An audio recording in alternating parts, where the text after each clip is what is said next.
our dedicated partners in the HIV response. Good afternoon and welcome to the 2024 Quilts Awards press conference. My name is Joven Santiago and I am very honored to be your host for today's press conference. We all know that everyone's excited for tonight's Quilts Awards, and we share in your excitement for what promises to be a memorable and purposeful night. However, we recognize the importance of addressing questions or concerns that you may have ahead of time right now. Today's press conference serves as an opportunity to provide insights into our agenda later and offer clarity on various aspects of the event and our collective efforts in the HIV response in the country. So to start this short but meaningful press conference, I would like to call Mr. Sita Bagasao, the EPIC HIV Project Director, to give us some welcome remarks for this press conference. Thank you, Joven. Magandang hapon sa inyo at masaya kami na pinaunahan nyo ang aming paanyayang dumalo. Itong event na to, International AIDS Candlelight Memorial, is actually celebrated globally, always on the third Sunday of May. But for the Philippines, it has also been celebrated a lot of times. But for the Quilts Awards, it is very significant because we are on our third Quilts Awards. If the Candlelight Memorial before honors and remembers those who have passed on because of HIV and their sacrifices, the Quilts has given it a new meaning, especially with the advances in technology and different approaches. People can live longer. So the Quilts Awards that you will hopefully witness later actually celebrates the accomplishments of our partner facilities and community organizations that are making a difference in the lives of people living with HIV and those affected by it, so they can continue to live meaningful, productive lives.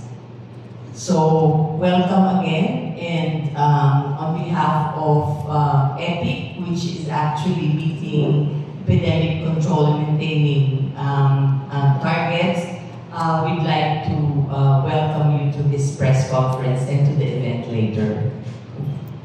Thank you so much, Ms. Bai. So, our media partners, I'm sure you are wondering, what's the purpose of the press conference, right? And then, what's the purpose of the event? Anong gagawin natin tonight, no? So Ms. Bai mentioned Quilts Awards is our way to recognize yung mga facilities, treatment facilities in Mega Manila. So, we'll be awarding them later, no? Of course, Quilts Awards is a partnership between EPIC, the project, and then AIDS Society of the Philippines and UNAIDS Philippines. No, but tonight, before tonight, we will delve into discussions about the future. What's the future of HIV response in the Philippines? That's part of what we will know about this press conference, and of course, we will draw insights from our esteemed panels. No, now let's move on to our main agenda. No, I would like to introduce to you our panelists for today. Our first speaker, I've already introduced her. She's our project director. But as a project director, she leads a team of experts to overcome persistent barriers to achieving the 95-95-95 goals in the Philippines. No. The project works with CSOs, government sites, and many other organizations in Mega Manila. No? She has over 30 years of experience in HIV work. Ms. Bagasao has made significant contributions to the UNAIDS Philippines at both global and Asia-Pacific levels, focusing on partnership and advocacy. So, please help me welcome again Mr. Sita Bagasao. She's our first. Now, following Director Bagasao is another remarkable leader in our fight against HIV. She's currently the president of AIDS Society of the Philippines, and her extensive experience and unwavering dedication have been instrumental in advancing our collective efforts to combat HIV and support those who are affected by it. No? Under her leadership, ASP, AIDS Society of the Philippines, has forged strong partnerships with various organizations and government agencies, resulting in significant achievements in HIV prevention, treatment, and awareness across the country. She is also a registered social worker, like Ms. Bai, and a human rights advocate and child rights defender for 48 years now. And she has 36 years of experience in the field of HIV and AIDS. Today, she will share insights into these collaborative efforts and highlight the remarkable progress that we have in the Philippines. So ladies and gentlemen, we have Ms. Irene Fonacher Felizar, or we call her the Advocacy Tita. Alright, now since we are in the city of San Jose del Monte, I would like to highlight our host for the day. We're very lucky enough that the city of San Jose del Monte is hosting us. And then of course, we would want to highlight how they are doing in terms of HIV response. No? So our third and fourth speakers, they will be sharing valuable insights and experiences from the front lines, shedding light on the real-world impact, of course, within their city and bigger, about the initiatives and the challenges that we have in the HIV response. No? So we are honored to have with us today dedicated representatives from the city of San Jose del Monte's HIV facility. They will discuss what they are doing in the front lines, their strategies, how do they reach the right people to get the right services for HIV. No? So everyone, let's welcome the City of San Jose del Monte's HIV and AIDS core team's physician and HIV medical doctor, Dr. Leiden Ferrelli Cabigla. So Dr. Cabigla. And then of course from the City Health Office of the CSJDM, we have Dr. Rosel Tolentino. So let's give a warm applause. Right? Okay, so now we have our panelists. So now it's time for you to ask your questions. No? But before you give your questions, of course, I would like to ask you to state your name and your affiliation before giving your question so that our panelists can answer that. So, can I have, do we have questions? Yes, ma'am. Yes.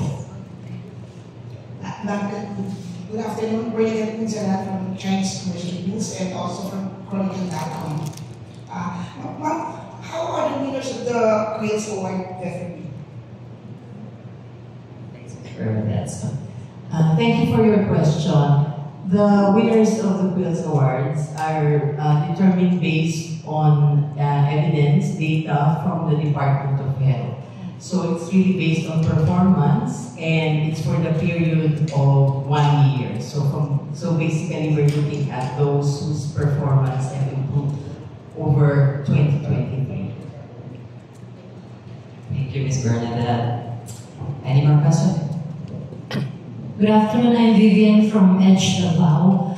You mentioned about the Quilt Awards earlier on, what we celebrate with this in this award-giving ceremony. Can you please enlighten us more about the significance of this recognition of, recognizing all these facilities that are helping out in this HIV thing that we are doing? Yes. So I guess, Tita, you can answer that. Yeah, may start it off. I guess the most important significance right now is that we, apart from remembering those who may have passed among the persons living with HIV, it now is a proof that we are also celebrating those who are making sure that other members of the community are alive, healthy, and moving forward productively. And they too are very important to remember. I think it's one reason why we have the Quilts Award. Is to reinforce the resolve to continue moving forward, doing their best. At the same time, ensuring also we remember the lessons learn from those who may have passed away. Ganun po. Salamat po. And Ms. Bai? Yeah, and if I may add, it is really significant because it shows that there is a way, or there are ways of actually ensuring that people living with HIV continue to live productive, healthy lives. That's one. And second, I think it is also important as an inspiration to others. No? So, mahalaga yun na makakakita tayo ng halimbawa, pwede palang gayahin. Kaya natin ito. Alright. Sige. First. I think people, Instagram, people's journal. After this, what will be the next steps of Guilds Award and the overall HIV responses in the Philippines? Yeah, the future of Quails Awards. So, yeah. This is our third year of doing this. Pero yung tatlong taon na yan, ngayon, nakikita namin kung paano ito pwede maging national. Kasi ang ating binibigyan ng karanasan ngayon ay ilan pa naman. Alam namin, naniniwala kami na iba pang mga facilities, meron din silang kagalingan na dapat din magbigay halimbawa sa iba. So, siguro, sagot din ito dun sa national response. Masyadong malaking bayan natin na marami nating facilities po. Kailangan din siguro marami pang makalaman kung ano yung kagalingan din ng iba. We need to be able to reach as many as we could in terms of facilities provided. And the significance, dito nga ako, magpapakita na natin na talagang mayroong nagagawa, may kagalingan, pwede pa, as Pai said. But then, may kasama pala kami, di po ba? So, hindi na ito dahil hindi namin kaya, kundi meron kaming pagkagalingan na ehemplo na susundan. Ito po. Naniniwala kami na magagawa natin ito before year 30. Ma-reach natin yung goal natin ng 0 AIDS. Kung hindi natin gawin ito ngayon, wala. Hindi natin maabot ang goal po natin. So, mas marami tayong kailangan ma-inspire. Kasi magagaling sila. See that you're scaling up quilts in the coming years. Ms. Bai, do you want to add? I think sususugan ko lang yung sinabi ni Eve, no? Yes, this is really a recognition of those that are already doing well. We've seen that in these 3 years, for instance, overall, EPIC actually supports just or present in 3 areas, which is the Greater Metro Manila. Also National Capital Region, Central Zone, and Calabar Zone. But in those 3 years, we've seen treatment interruption reduced from 41% to 13%. Mahalagang bagay yun. Kasi ibig sabihin, kung ang mga kababayan natin may HIV ay tuluyang nagagamot, hindi na nila maisasalin pa yung HIV bukod sa ang pinakamahalaga, mananatili silang malusog. So, I think yun yung nakikita natin. So, we're looking forward to not just in the Greater Metro Manila, sabi nga ni Eve, no? Marami pang ibang mga rehiyon, probinsya, lungsod, munisipyo na nangangailangan ito. At dito siguro gusto kong i-share yung hamon. Kasi hindi naman pwedeng kami lang. Kayo na nasa media, nagpapasalamat kami na nandito kayo at nagtatanong. Kasi bahagi kayo ng pamamaraan kung papaano natin sabihin natin, maipamamahagi kung ano yung talagang pwedeng mag-inspirasyon at gabay ng ating mga kababayan. Thank you, Ms. Bai. After Sir, Hi, hello, I'm Axel from Brunch. What is the significance of International AIDS Candlelight Memorial for the Philippine community? Yung International AIDS Candlelight Memorial, nagsimula yan talaga noong dekada 80 sa 1983. Kasi yung panahon na yun, hindi pa masyadong ma-advance yung siyensya. So wala pa talagang tuluyang gamutan. Kaya noon, ang sinasabi nila AIDS equals death. No? Kasi tahimik. So ang AIDS candlelight ang bumuo noon, unang-una, yung quilts, kasi talagang yung mga tao na apektuhan, nagsimula silang magtahi ng quilts. Kasi kung titignan natin, nagsimula yan sa, sabihin natin sa West, no? Na tradition nila yung gagawa sila ng quilts para commemoration ng mga yumao. Pero nung dekada 90, doon nagsimula yung candlelight. Kaya International AIDS Candlelight Memorial or Quilts Award. Bakit may candlelight? Ano ba ang sagisag ng candlelight? Ang candlelight ay ilaw sa dilim. Ito din ay sagisag ng pag-asa. So, para sa atin, lahat tayo, kasama ng Pilipinas, nagsimula tayo sa parang ang dilim, no? Parang walang pag-asa. So, malungkot tayo, inaalala natin yung mga yumao. Pero sa ngayon, nasa dekada, ano na ba tayo? 40 years, no? More than 40 years since the first AIDS Candlelight Memorial. We are seeing a difference. There is treatment. You know, there is also a means to prevent HIV. So, kailangan panatiliin pa natin yung mensahe kasi ang paniniwala namin, hindi pa ganoon kalagana. Bakit? Kasi mas marami pang mga kabataan natin ang natatala na siya na-apektuhan. Ibig sabihin, hindi umaabot sa kanilang mensahe. So, importante ito na hindi lang pagulita, pag-alala, kundi pagbigay ng pag-asa na merong ilaw sa dulo, sabi nga ni Eve at ni Joven. By 2030, we should be ending AIDS. Yan ang goal ng Pilipinas along all the countries globally. Yeah. Before we move on, because we're talking about International AIDS Candlelight Memorial, I'd like to hear from our representatives from CSJDM kung paano nyo po sineselebrate yung IACM in the past and how significant was it in the HIV response locally. We celebrate IACM here in San Jose del Monte every year. Also, and then there is a celebration from our barangay health workers, from the staff, and then there is a celebration with village IVs, and then we commemorate those in the IACM. Engaging the community and the workforce.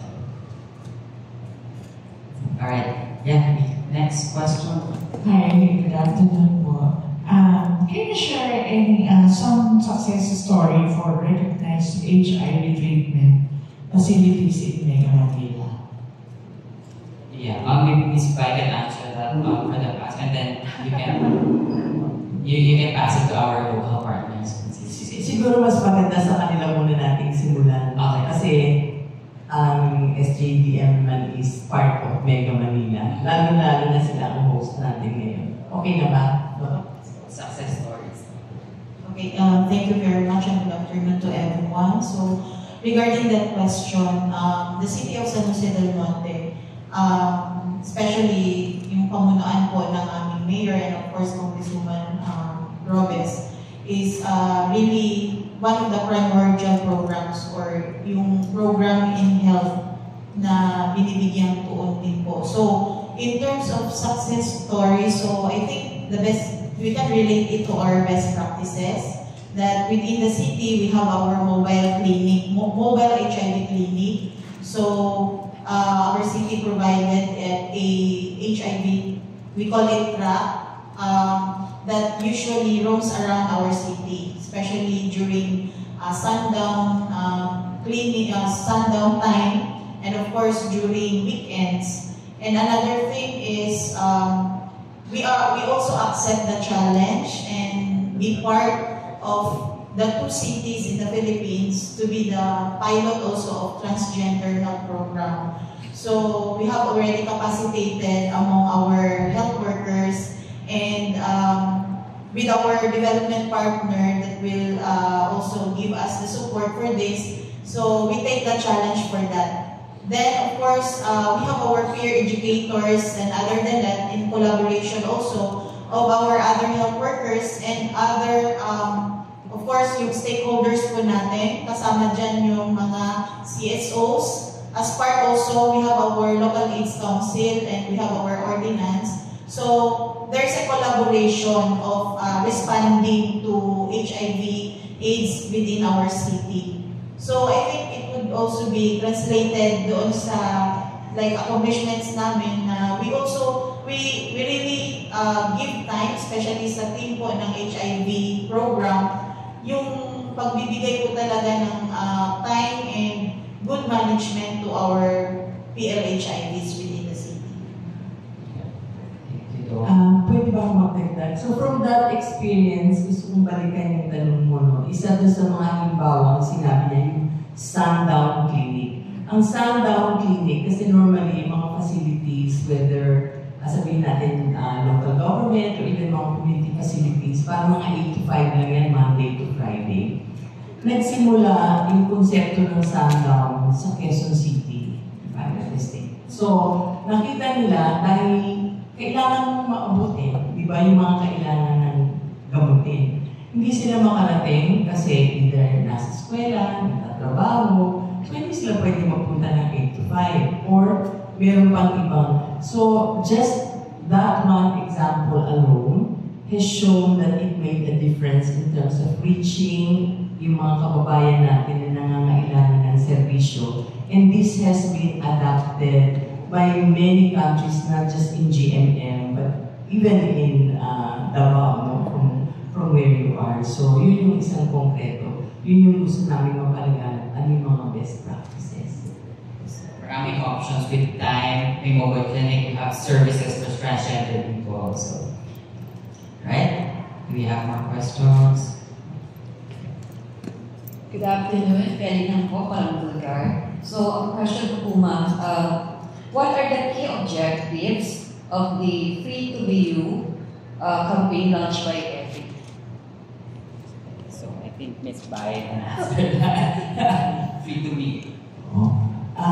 Remember kasi nakalink siya dito sa Quilts, no? Kasi ang Quilts, tinitingnan niya yung treatment and care component. Ang Free to Be You actually is a campaign that shows that if a person living with HIV knows his or her status, is linked to treatment and care, and takes on medication, you know, yung treatment niya for life, yung kanyang level, nabanggit ko yun na nagsimula ako, ng pagiging infectious na nawawala. So bumababa yung viral, may pagka-technical ng konti, no?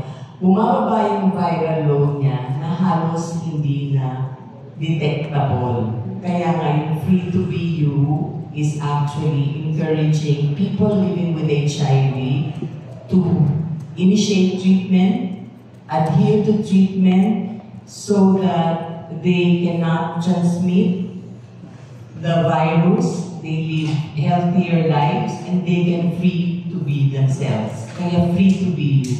So itong campaign na to, bagamat simula ng EPIC, again with our partners here in Greater Metro Manila, it's also a partnership with the Department of Health. And for that, we were recognized during the Healthy Pilipinas Awards for really trying to also provide the positive message that there is something that can be done. Hindi siya, okay, maghintay na lang tayo, diba? Something concrete can be done. And I believe Free to Be You is in tandem with QuickRest.org as well. So it's a booking application where people can get free HIV service bookings. So, sir. Hi, good afternoon. I'm Ron from Business Bureau. And I just want to ask ako, can you give us an overview about what's the situation right now in the Philippines when it comes to HIV or AIDS? Kung gano'n na po sa report kaya yung data ngayon regarding the cases. And dito rin po sa region. And you mentioned kanina na in the last 3 years parang bumaba yung interruption and treatment from 41% to 13%. So how do you see this decline further in the coming or further? Pwede kitang balikan dun sa actual na datos. Pero since overview ang hinihingi mo, ang ating epidemya ng HIV sa Pilipinas patuloy pa rin tumataas. In fact, we are known for our rapid increase in rate of infection in the region, if not globally. So, very concerning yun. Lalo na kasi halos kalahati ng mga itinatalang may HIV according to the Department of Health, yun naman ang source of data natin, ay nasa kabataan, 15 to 24 years old. So, mahalaga yun, no? So, ibig sabihin, hindi natin sila naaabot. But since we are looking at how treatment can contribute to prevention, yung sinay ko kaninang treatment interruption, mahalaga yun. Kasi dapat nga, parang magiging normal na sakit na kailangan pag nagsimula ka, hindi mo pwede sabihin, ay, magbabakasyon ako. Kailangan tuloy-tuloy. So pag may treatment interruption, babalik yung load ng HIV at pwede bumagsak ang katawan mo at makahawa ka. Kaya dapat walang treatment interruption, walang excuse para magkaroon ng treatment interruption. Kasi yung gamot at serbisyo ay binibigay naman ng ating pamahalaan from national to local governments. So, yun yung maiksing sagot. But if you want, I think the more detailed information, we can get back to you on the current status.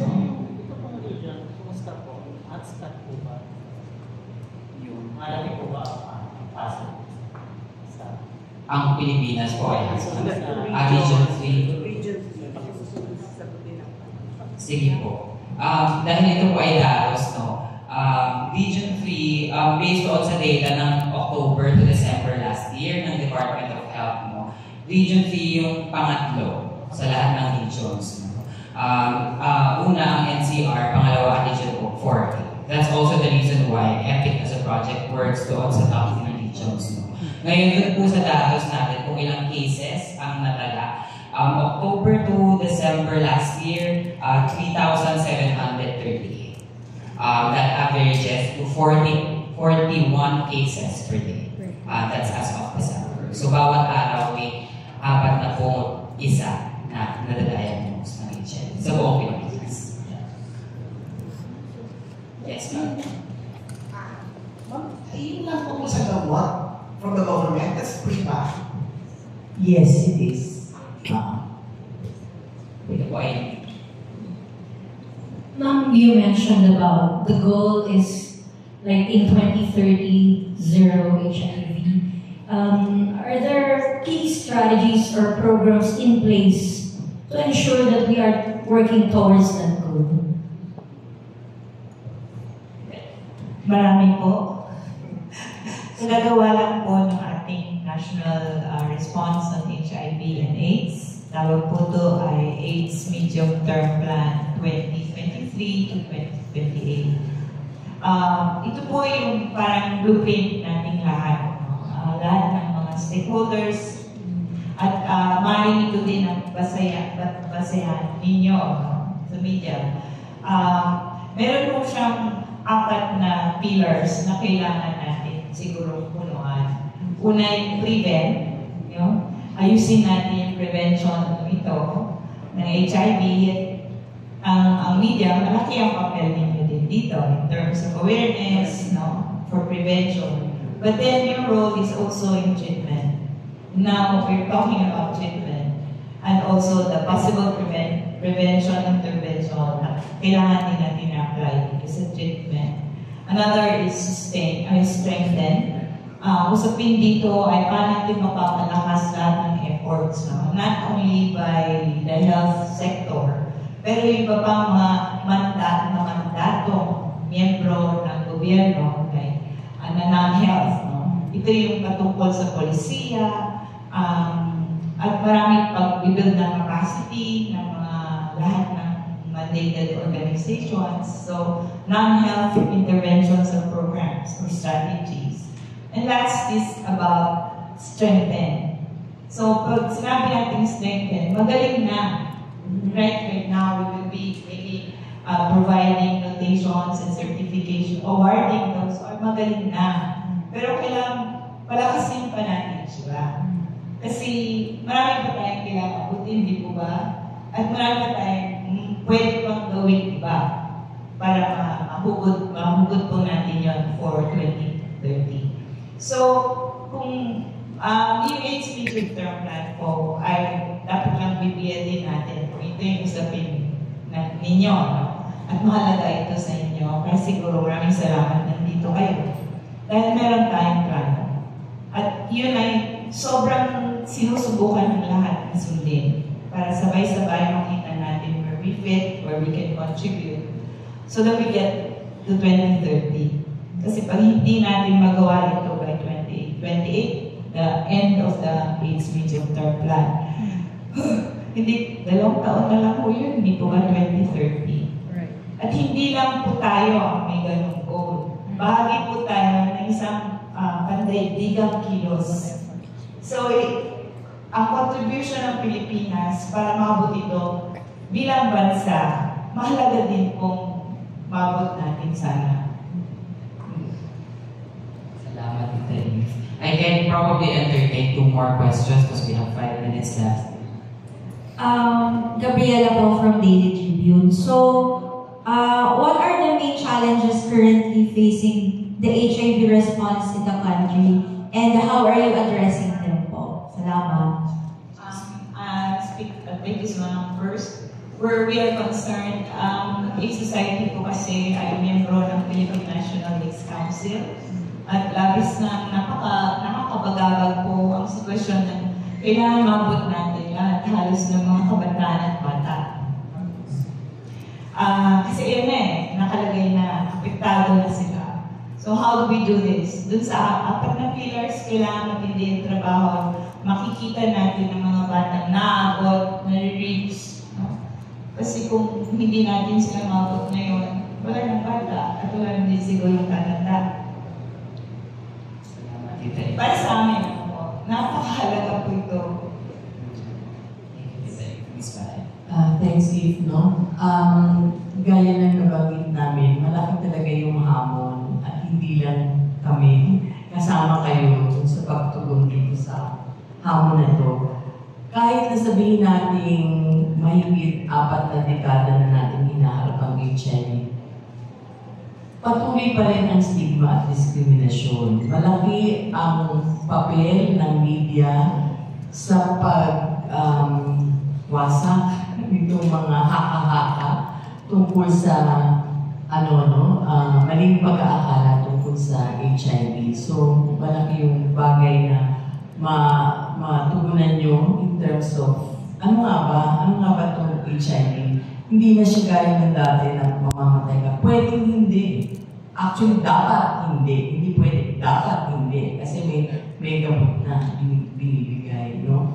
So, sa EPIC, yun sa aming proyekto, ang ginagawa namin, talagang nakikipagtulungan kami sa hindi lang sa gobyerno, hindi sa DOH, pati sa mga local government units at community partners, para nang sa ganoon, mas mapaigting o mas mapabuti yung mga serbisyo. Isa sa mga serbisyo na nabanggit ni Joel kanina, yung quick rest, kasi alam naman natin lahat kayo dyan, may cellphone kayo, di ba? Ganun din yung ating mga kabataan, mas nasa kanila yung cellphone nila. Hindi sila kailangan magpunta, halimbawa sa isang facility. Pwedeng mag-book sila ng kanilang appointment sa isang lugar kung saan hindi nila mararamdaman na merong diskriminasyon. Mahalaga yun eh. So, papaano natin mapapabuti, no? Tapos yun nga, sa treatment facilities, siguraduhin lang na yung ating mga nagpo-provide ng treatment ay meron silang sapat na gamot, sapat na tao na makikiharap sa mga nangangailangan. So, it's really a joint effort, but maybe because you are here from the media, I'd really like to extend, our arms to you because you are very critical in terms of increasing, improved awareness on HIV. So all our young, old, male, female, transgender members of our community will know that there is or are services available, that it is not ang tawag dito, merong marami ng mga facilities na tumutugon, kailangan lang nilang maituro sa tamang lugar ng mas accessible sa kanila. Sila din ang magdidesisyon kung saan sila pupunta. Pero nandyan yung serbisyo. Nandyan yung pagkalinga ng ating mga healthcare workers.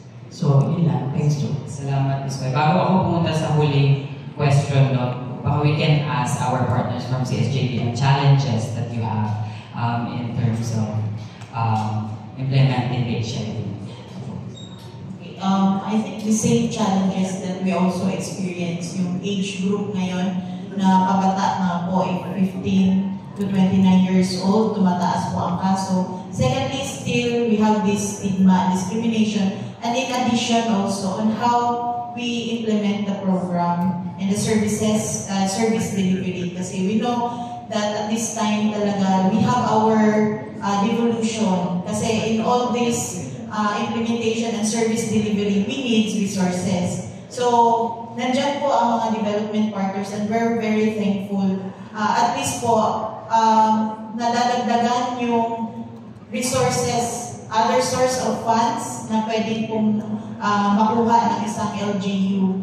So, I think related more on the logistics, resources, and budget in terms of implementation of the program. But the goal is on how to end this HIV by 2030. Nandun din po talaga yung challenge on how we do the mitigation or yung mga strategies na kailangan maabot yung 95, 95, 95.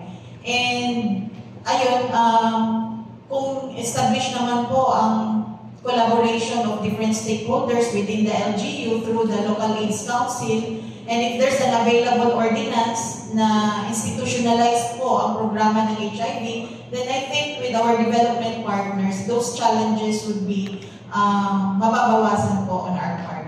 Thank you po. Maraming salamat, Dr. Do we have one last question? Eric Silvera po sa Manila Times. Actually, yun po yung question ko. Duduktungan ko na lang po, ma'am. As a host ng Kids Awards 2024, ang City of San Jose del Monte, ilan po ang kaso ninyo? So, as of this time, from 1984, we have recorded on the records po is 863 cases. But from January to December 2023, we had additional of 99 cases for the City of San Jose del Monte. So, yun po, 863. But as of now, on treatment is 498. And in terms of kung ilan po, in terms of mode of transmission, mataas pa rin po is on the men having sex with other men only. And in terms of age group, yung 25 to 34 years old, pinaka-highest namin, but nag-second na po ngayon ang 50 to 24 years old. Maraming salamat, Doktora. Yeah, I guess that concludes our press conference this afternoon. Thank you very much for your questions. Before we really end it, maybe our panelists can stand up for